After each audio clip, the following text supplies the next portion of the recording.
My name's Rachel Coughlin. I am the mom of 4 children, ages 8 and under. I once upon a time was an elementary school teacher. I went to University of Georgia, and then I got my master's at Columbia in curriculum, and so I taught in the classroom, and then I was a curriculum writer for 6 years. And then I had 4 children, and so now I'm a proud stay-at-home mom, just in that world. Jimmy just turned 8, and he is such a sweet, bright kid. He loves to learn. At school, he was doing all right. I mean, he was kind of in the middle of the pack in terms of his reading level. His writing was almost non-existent. He just wouldn't write other than the bare requirement, and even then, things weren't spelled right. It was clear there was just not much confidence in terms of like putting anything on the paper. And so although he doesn't have a learning disability, and and his grades and sort of his progress was good enough for the teachers to say, he's fine, he's okay.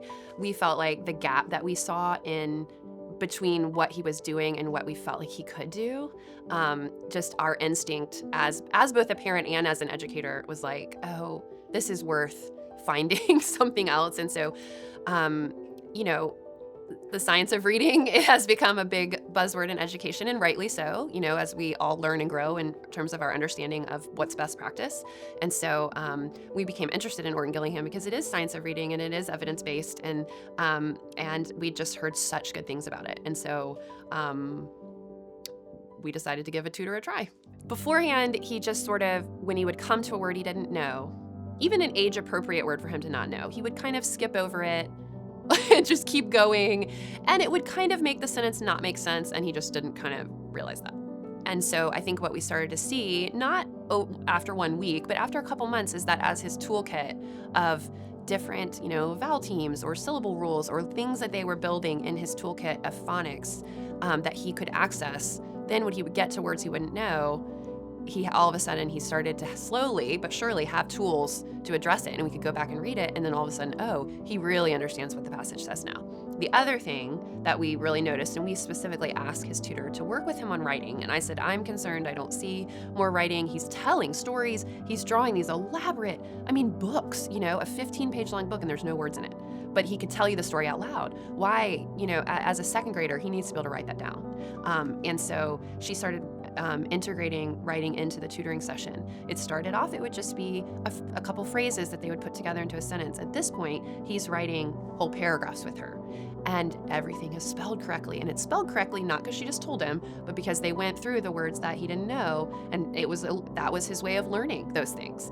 And so with the writing just exploded. It's like all of a sudden now he's making books. He's making books at school in his free time period. He's making books at home. He's doing research projects at home for fun. His friends want to do research projects. Enough so that other parents in the class are like, Jimmy really loves research, and it sort of sparked something, I think, in that classroom. And I think it was a really, for us, a noteworthy moment of seeing like the potential gap closed a little bit, going, yeah, and being able to look him in the eye and say, hey, Jimmy, we knew, like, this is who you are. We knew you could do this. You've always loved reading, and we're so proud of you that you're confident and enthusiastic to be able to do that and to be awarded for it. So there was a lot of just a proud moment for us as parents, and for him, to be proud of himself, to kind of meet that potential that we always saw was there.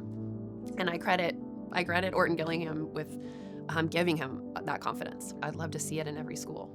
I wish it was in all the classrooms, because I think it isn't just something that benefits certain groups of children, although it certainly does benefit, children with learning disabilities or whatever, but I think it benefits everyone.